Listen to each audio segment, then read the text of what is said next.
الصابرین صبر کرنے والے، والصادقین سچ بولنے والے، والقانتین عاجزی کرنے والے، والمنفقین خرچ کرنے والے، والمستغفرین بالاسحار اور استغفار کرنے والے سحری کے وقت۔ سبحان اللہ۔ علیکم بقیام اللیل، اے طالب علموں راتوں کو اٹھ کے نمازیں پڑھو، فإنہ داب الصالحین قبلکم، یہ تمام بزرگوں کا محبوب عمل ہے۔ خواجگان نظام الملت والدین نظام الدین اولیاء فرماتے ہیں، میرے شیخ کبیر فرید الدین گن شکر اجودنی رحمت اللہ علیہ سحری کے وقت اٹھ کے فرماتے تھے، وقت سحری وقت مناجات ہے، خیز درا وقت کے برکات ہے۔ یہ بڑا اچھا جملہ ہے، میں نے فریم کرا کے دفتر کے سامنے لگایا۔ وقت سحری وقت مناجات ہے، سحری کی گھڑی خاص اللہ سے مانگنے کی ہے، خیز درا وقت کے برکات ہے۔ باقی فارسی ہے، صرف ہے لگایا ہے ساتھ۔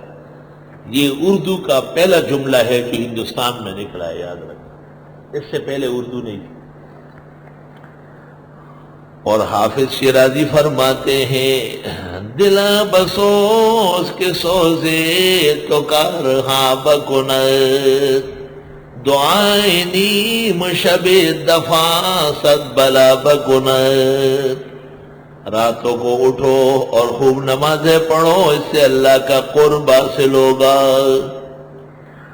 استاد گرامی قدر حضرت اقدس مولانا عبدالحنان حفظہم اللہ وبارک اللہ فی حیاتہم سے پوچھا گیا، حضرت بہت پابندی سے تہجد پڑھتے ہیں، فرمایا جس دن سے شیخ الاسلام مولانا حسین احمد مدنی کا چہرہ دیکھا، اس دن سے تہجد قضا نہیں ہوئی۔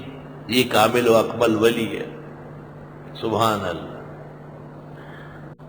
والمستغفرین بالاسحار، اور جو دعائیں مانگتے ہیں سحری کے وقت، پتہ چلا کہ سحری کے وقت بہترین دعا استغفار ہے۔ سورۃ یوسف میں آ رہا ہے، یعقوب علیہ السلام سے مجرم بیٹوں نے دعا و معافی کے لیے کہا، فرمایا ان قریب دعا کروں گا۔ ابن مسعود کہتے ہیں اخرہ الی السحر، سحری میں دعا مانگنے کا وعدہ کیا، سبحان اللہ۔ والمستغفرین بالاسحار، خوب دعائیں مانگتے ہیں سحری کے وقت۔ جو بھی سحری کے وقت دعا مانگے گا اللہ قبول کرے گا۔ علماء لکھتے ہیں اگر کوئی سحری کے وقت اٹھے اور دعا قبول نہ ہو، یہ ناممکن ہے، ممکن ہی بالکل۔ میں نے خود بعض مشکلات میں آزمایا ہے جس میں مجھے بہت انسانی تکلیف پہنچی، اندیشہ تھا زیادہ کا، تو پھر آخری وقت بس وہی ہے، اس میں اللہ کی مدد و نصرت کو قریب کریں، ان کے سامنے اپنی بندگی و عاجزی کے ساتھ خوب روئے، خوب روئے۔ اور حضرت اقدس استاذ العالم محدث شہیر شارح ترمذی حضرت مولانا بن نوری رحمت اللہ علیہ مفتی محمود کا بہت زیادہ احترام کرتے تھے، فرمایا کوئٹہ کے سفر میں اس شخص کو راتوں کو روتے ہوئے دیکھا ہے تو میں سمجھ گیا کہ یہ سیاست دان بعد میں ہے اور اللہ والا پہلے ہے، سبحان اللہ۔